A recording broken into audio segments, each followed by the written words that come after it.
Hi everybody, Captain Steve Lamp here down in Key West, Florida. One of the things that I got a chance to do this week was bring home my brand new Yellowfin 24 Carbon Elite bay boat. I call it the Critter Series. We'll get into that later. I really enjoy sharing with people what I do because I've had so many brand new boats from the factories. The factories do a great job, especially at Yellowfin. Their rigging's amazing. They put together my boat to where I can actually drive from the factory and splash it and put that boat in service the very next day. But before I do that, I catch up on all the maintenance that I'm gonna have to do for the hours I pay it forward. So basically, where to grease, what to cover up, how to wax it, stuff like that, things that I do to a boat that's right out of the factory before I put it in the water to make sure the elements don't get to it before my next maintenance period. So a couple of tips I'm gonna share with you guys. Brand new boat, brand new everything. Let's get started. Okay, the first place I'm gonna start today is at the back of the boat, and I mean the very back of the boat. We're not gonna talk too much about props and what the prop does for me, but we are gonna talk about your prop spline. Sometimes manufacturers will have the props put on there for you. Very important you get some grease on that prop spline. All right, first things first, anti-corrosion grease is very important. I use nothing but mercury products. Also Quicksilver products are amazing too. So as you can see, I've already pre-greased that. I put on these little glovies to make sure that we're good to go without getting any grease on my hands. And then we go ahead and put this together. It's super simple. As you can see, everything slides right in. Now that's a high performance hub, which really holds a lot of torque and takes a lot of abuse from these high torque engines that I use. And slide that on there right there, and we're good to go. So this high performance hub system just has this great big flat washer, and then it's got a locking nut, and then we're gonna put a locking nut in behind it. Super simple stuff, but 5-minute job basically saved me a lot of headache. A lot of people put their prop on and forget about it until they do their next gear oil change. And let me tell you, Saltwater will get in between there and keep that thing from coming apart. So this is how I prevent that from happening. So finishing this up, I got that first locked down, and I'm gonna put this nut on here and make sure I don't get cross-threaded. And I'll go ahead and bring that one on tight, and we're good to go. So moving from here, the next thing, since I've got my greasy fingers on, is my jack plate. So if you look right over here, you'll see that I've already pre-lubricated the ride on this Bob's Machine Shop jack plate. Now, Bob's makes a great product to start with, okay? But Saltwater tears everything apart. Everything's got a stopwatch on it. If you don't put grease on your jack plate, it will seize up. I don't care who makes the jack plate, okay? I've had them all, and the best one on the market is the Bob's Machine Shop jack plate. Now, this jack plate is extra strong, it's extra tough for this 400R motor, and it's a beast. So what I do is I come in here on this Zerk fitting, and I make sure that I get some grease in there in this track for the Bob's jack plate, and then I have an assistant run it up and down for me. And that way I know that there's grease all the way through this channeling to make sure it's all in there. Now I use that corrosive grease, anti-corrosion grease, so I know that the salt water is not gonna try and degradate that and really get in there. It's not the last time I'm gonna do it. About every 100 hours when I change the oil in this motor and this gear case, I go in there and put more grease on the jack plate. Never enough grease. Things that slide back and forth, that have a lot of torque on them, that live in saltwater environments, are destined to get sticky. Now, pumping that up, I've got the jack plate all the way down. So I know that this grease going into this Zerk is filling up both of these channels all the way around both sides of that jack plate. So I throw a couple pumps in there and we're good to go. As you can see, I've got my beautiful assistant. She's got to exercise my jack plate switch, and I'm gonna sit back here and make sure there's no dry spots. So Jennifer, if you would, please go ahead and bring up the jack plate. We just got done greasing this a little while ago, like we showed you. As you can see, the grease film is there, but I'm probably gonna put some more on there with my fingers, and I'll just kind of wrap it on both sides just to make sure there's plenty. And that way I'm not gonna have any problems. Go ahead and put it down. I said, listen, if that motor sounds like it's working going up or down, you probably need to grease your jack plate. It's a good indicator. So My hands are nasty, got grease all over them. How do you take off the gloves without getting it all over you? Super simple.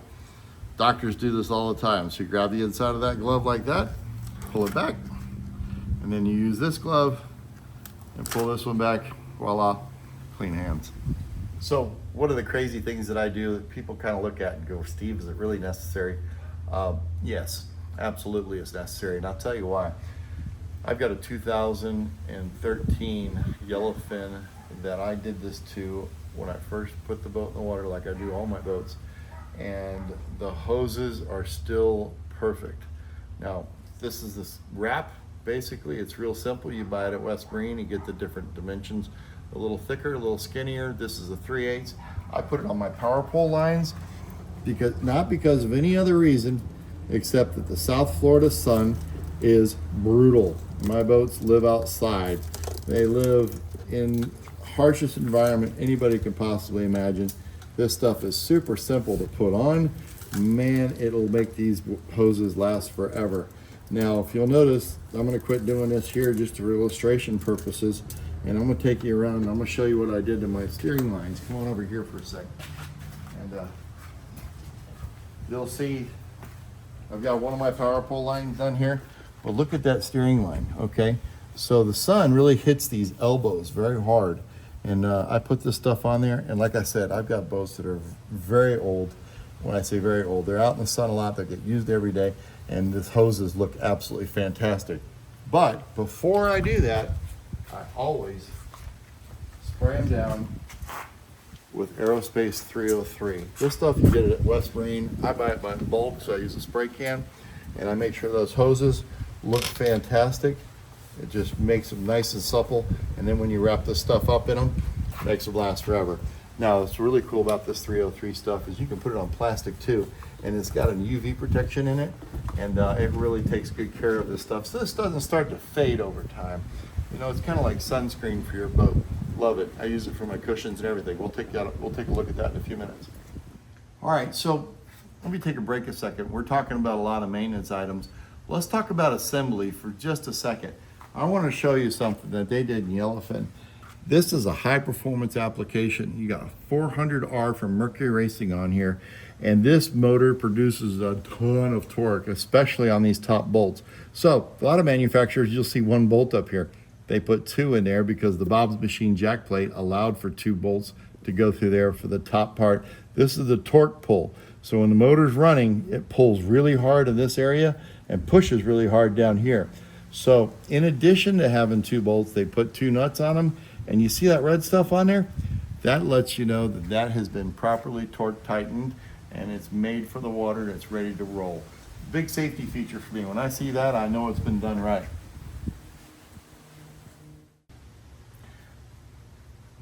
The 400R has a really, really cool feature. We've been using this feature since we were building the 350 SCIs back in the day. That was an L6 platform from Mercury. And that motor had, well, I don't know what Mercury calls it, but I call it a ride chamfer or a stabilizer. So when the motor is fully trimmed down, it comes down inside of this. This slide captures the motor, and you can see that there's very, very small tolerance in there, and it keeps the motor from wobbling side to side. So this is a great high performance application for any go fast boats like catamarans, V-bottoms. But you can see that that gets a hold of it and just keeps any kind of shaking down there at bay completely. This is a trailer application, so when you're on the trailer, you should always put that thing down and make sure you got a good grip on it. Pretty cool stuff. I mean, it's built right into your motor. You may as well use it. So you push this thing in, flip it back and forth, pretty easy.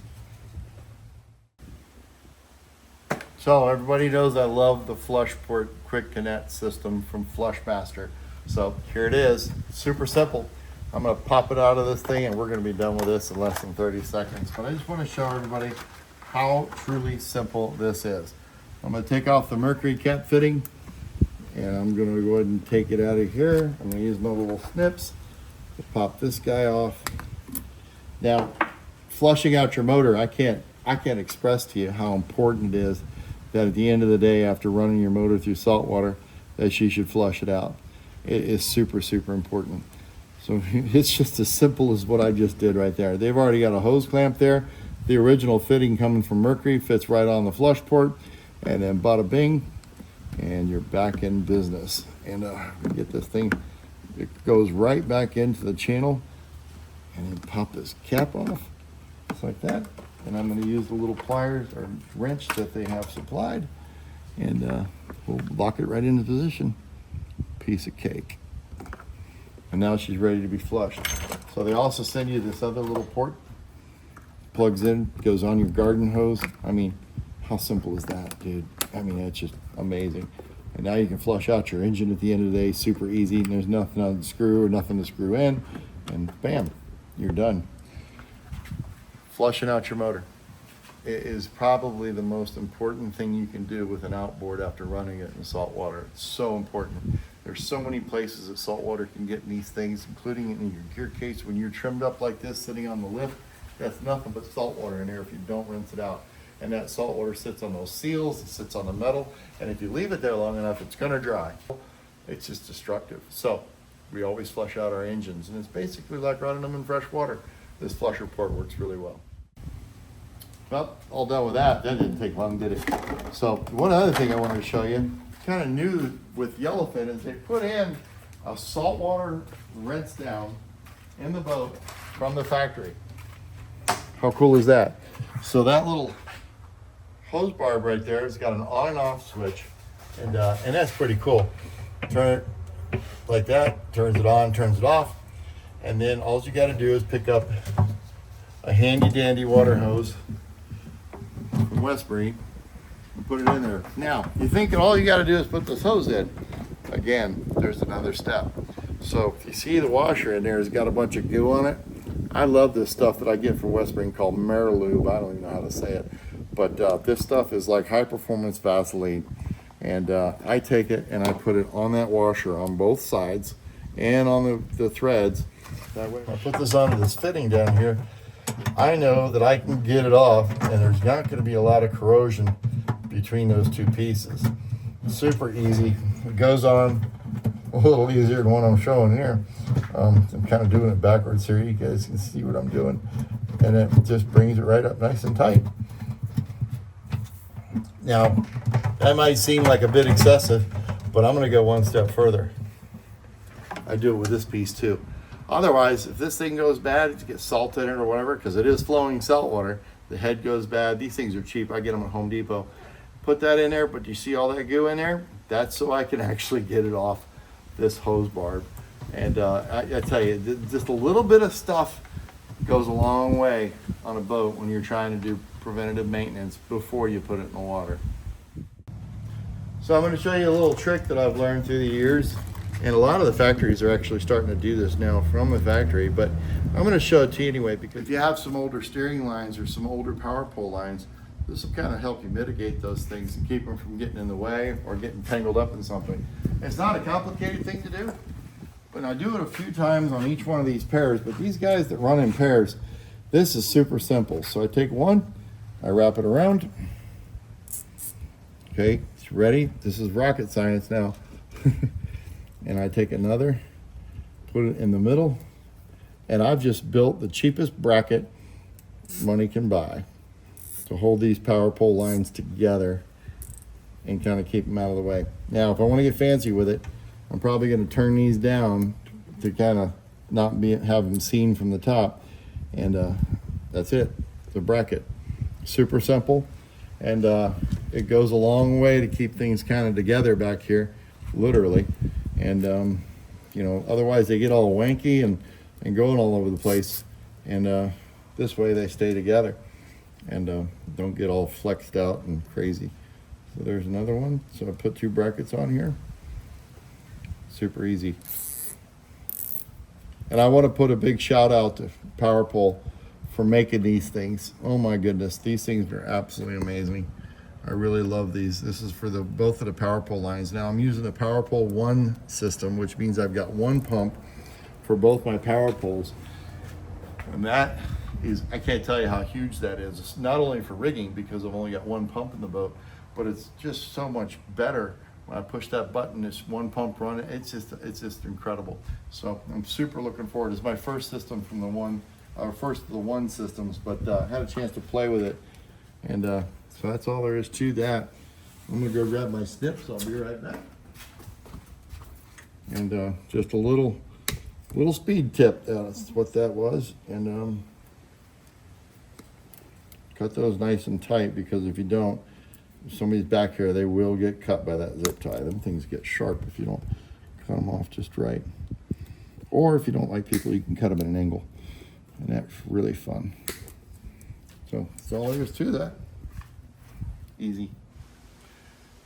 Boats are really expensive, as we all know, especially after this last boat show when I got a chance to see how expensive the boats were.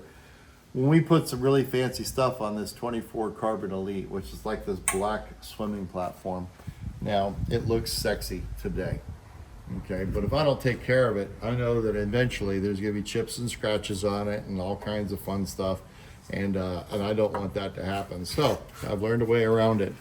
This little stuff here I learned how to do in the Coast Guard. It's not hard. You can look it up on YouTube. You can learn how to tie these little silly knots and wrap them up, and this stuff is solid. I've got boats that have been around for a long time, and people actually call and say, how do you do that? That's still there. It's not coming off. Nylon line's got stretch in it. When you pull that stuff tight, it locks in, and I use 3 strands, 3 16-inch 3-strand. Again, I get my stuff from West Marine, and so I put that on there. Now, this isn't so much for a block or a chipper, a chip preventer. This is actually for a footing. So when somebody's sitting here, I noticed their foot kept sliding off of this. So I put this as there's some non-skid. I could put non-skid strips on here, but they're gonna come off. And also it leaves that junk behind it. So I put these guys here, and people can put their foot here. And also, when they come up out of the water, their hand won't slip. This is actually where a lot of people grab a hold of. I'm probably gonna put another one back here, give a nice little grip area. Now, people wonder, why do you have these on there? I'll tell you. When I leave the dock, I'm usually port side too, okay? Which means my port side's up against the dock, and it can be a floating dock, it can be a regular dock. But when I slide away, inevitably, this sucker hits up against something. When I put these on the boats I've had in the past, no chips. This line takes all the brunt of any of the pressure that hits. Super simple, keeps it looking nice, doesn't get all chipped up. And it's actually really cool. I mean, it doesn't take me, that whole job took me probably 15 minutes. And it'll really save me a lot of heartache later when I bump a dock and chip that out. Won't happen now, it happen. But it doesn't stop there. I found that when people are on my boat, I'm a charter boat, so I like to keep my traffic down as much as possible so my boats look great at the end of whenever I get ready to sell them or whatever I decide to do with them. I want them to be pretty. So I protect them. And I protect them with things like more line. So we're gonna go over a couple of points that I use on my boat to make sure that the wedding rings don't gouge out my powder coat or bump it into it with a rod or dinging it someplace, or even where a rod might be while I'm riding that might rub up against the powder coat and really cause a problem. So let's look at a couple of those points. First of all, I use 3 different types of line. I use the 3/16-inch 3-strand, and then I use a regular nylon, again, nylon stretches so I can get it nice and tight. Nylon, this is a 1/4 rope, and then another 3/16 red and white because I think it matches my motor. All right, I'll show you a couple places that I do that at. First of all, my handrails on my leaning post. Very important. People hang on right here. You hear my wedding ring up against there. This back handrail, another great place. Okay, I'll put this 3/16 on there so people have a nice grip if they're sitting back here in this back seating area.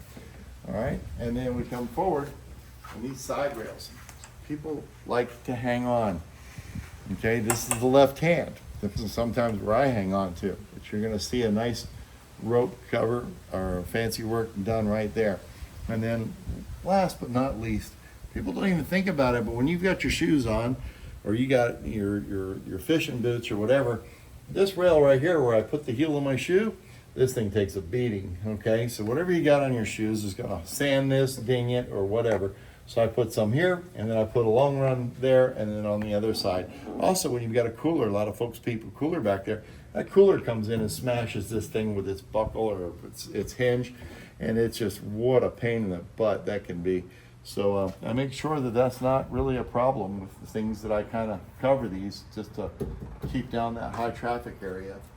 Coming forward, I really don't see any other places that I put that stuff on, but I think that'd be enough. It's going to be a lot of work for me, but I'll probably get that done in a couple hours, wrapping that up, and it's going to last for the life of this boat. So look at here, you can see the handrail on the back of the leaning post. Those yellow wraps are for my fly rods. When I shove them in those unique rod holders, it keeps them from flying out of the boat. But it keeps things protected. Looking forward here, we're going to go up and take out that handrail on the left-hand side of the boat. I hang on to that a lot. My wedding ring won't scratch my powder coat, and everything's going to be good there. I've also got it on my passenger side, and around the corner there's another handle as well. Now, again, day one is the day to start protecting your boat. Aerospace 303. I get this stuff at West Marine. It says spray 9 on here, but it's actually Aerospace 303. It's white stuff. This is the best thing I have found for my cushions ever. I put it on there about once every 2 months. It protects the cushion from the sun. It keeps the threads nice and just supple. And it just keeps everything from turning into this hard, you've seen hard vinyl before. My vinyl doesn't get hard like that. It stays nice and soft because I use this stuff like it's water. Man, I really get in there and make sure that it's coating in there. It just protects my vinyl really well from all the environments. Oftentimes after a lot of use, I'll clean the vinyl really good, and then I'll put this stuff on after it dries. But never will I leave it uncoated. I've had cushions that weren't coated last me 2 years, that were coated 7, 8 years. It's pretty incredible. So this stuff's amazing for rubber, plastic, anything you want to protect from the sun that's somewhat, softer than metal or any paint. And just make sure you get as much of this stuff in there as you can. And like I said, day one is the first day you can start protecting your boat.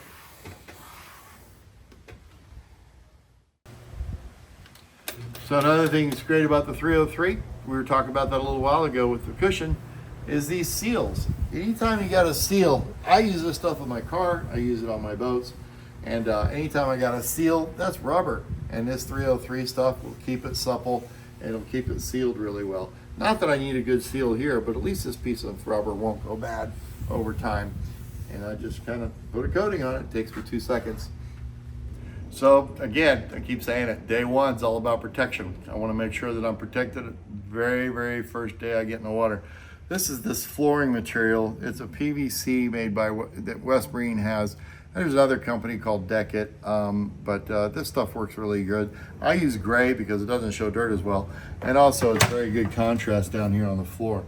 So what I do is just kind of put these all together, nice and wide, and I get an idea where I'm at. And I come in here and just cut it like carpet, and I've got a big piece that'll insert in here. I cut out a hole for the drain there, and I cut out a hole there for the input for my Baitwell. And just keep it in here. So when I throw a bucket in here or I throw a cast net in here, it's not metal to fiberglass, it's not metal to gel coat contact. This thing here is a great big buffer, and whenever I decide to sell my boat to somebody or somebody else gets it in its next life, this isn't looking like hell. It's not going to be all scratched up because I use this material in every single one of the Yellowfins that I put together. Not to mention the other brands that I've had have this stuff in there on high use environment. Just a little bit of preventative maintenance. I think I'm out $30 for this stuff to put it in there. And super simple, super easy. And man, I tell you what, it really helps a lot. So seeing this final product here with this material in the bottom of that Baitwell, I cut around the edges with a big, large pair of scissors. Goes in there. I put my bucket in on top of it. And then on top of that, I have this little rubber mat that I lay in there. And I keep that so when I go get my bait traps, I can set it right on top of my lid right there, put the bait trap right up there, and those metal, nasty old bait traps won't screw up my gel coat. Now, anybody that's ever worked in my organization or knows me very well at all, I believe in this stuff 150%. I found it inexpensive at West Marine. I found it on Amazon. You should get it. have it part of your arsenal, have it part of your maintenance program. But anyway, Corrosion X, red, pop the lid, just like a regular spray can. What are we gonna do with it in the bilge? This bilge has salt water in it, and it also has electrical components. This is your gray box on a Yellowfin 24 bay boat, and this has plugs. Okay, these are Deutsch connectors. They're a 3-way Deutsch connector, and there's metal inside of there. There's a little weather cap, which is really cool. I don't trust it, so what I do on every one of my brand new boats is I hit it with this stuff and I put it together. Now, there was a boat that I did this to about 7 years ago that I have in my fleet, and it absolutely, it's a 2017, I believe. So, yeah, I did this stuff to it. I've never, ever had a problem in here. So I just hit those guys, unplug them, and anytime I see one of these plugs, I come apart with it, put the Corrosion X on it, put it back together. It's a really easy solution to not have to come in here and fiddle around with it to try and figure out what's broken, where the wire goes and stuff like that. This will prevent that corrosion from happening on day one. The salt water cannot get to it with this coating on it. Now, I also use dielectric grease on some applications if it's a really wet one. And I know we're not supposed to use that dielectric grease for connections, but it works really good for me. Connection's fine. I get full voltage to all my pumps. Now, speaking of pumps, we're gonna go back in here and take a look. And you're gonna see some other connections that I've got that that can get kind of raw in here in salt water. I'll actually cut these zip ties, pull that connection apart, spray it, and put it back together. That way I don't lose this. This is actually going to a recirculation pump. These all have hoses, wires to them, and they come all the way up here to this box. And everything is gonna have to get sprayed. That way I'm not gonna have an issue with it. Now you'll see that the Yellowfin's bilge is absolutely amazing. I mean, they've got a lot of room in here for a professional like myself that needs to change pumps frequently. Why? Because pumps die. This is where pumps go to die. This is like a little pump cemetery. And, you know, it's just a matter of time before they go bad. How often do we use our pumps? Let me tell you something. My pumps are running when I'm fishing from morning, 5 a.m., all the way until the evening, sometimes 5 and 6 o'clock at night. And they're running all day long. And those little pumps aren't designed to carry that much of a duty cycle. But, so we carry spares. You know, we actually have spares that are hooked up, rigged up, ready to go, so I can change them out in case I lose one. So another really cool thing that I've been doing lately to preserve my boats and my cushions on the leaning post and also my console, I've been buying these covers from West Marine. They're made by TaylorMade. They're about $50 a piece, but they sure keep the sun off of everything. So, just like a first impression, you never get a chance to do it again. I feel the same way about putting my boat in the water for the very first time. Those are a few things that I do to my boats before I put them into service. Maybe it'll help.